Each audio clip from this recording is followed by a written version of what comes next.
Okay, this is how the Microsoft Office already look like bila sudah berinstall. Okay, make sure kalau ada account. Okay, macam mana account yang hotmail.com or this one is office.com punya account email. Kalau ani ada lagi bisa ini.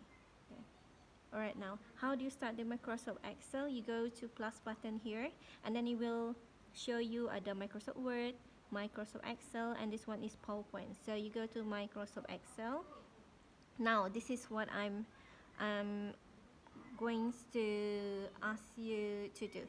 So there is a scan table here and then ada blank workbook. To start with the Microsoft Excel yang teacher ajar tu, you go to blank workbook ni, yang ni. And then when you go that button, and will give you a shows of Microsoft Excel macam yang dalam computer. So this is the button. There's a lot of button here. And then when you go here, ada lagi dalamnya sini. Okay. Ini punya menu.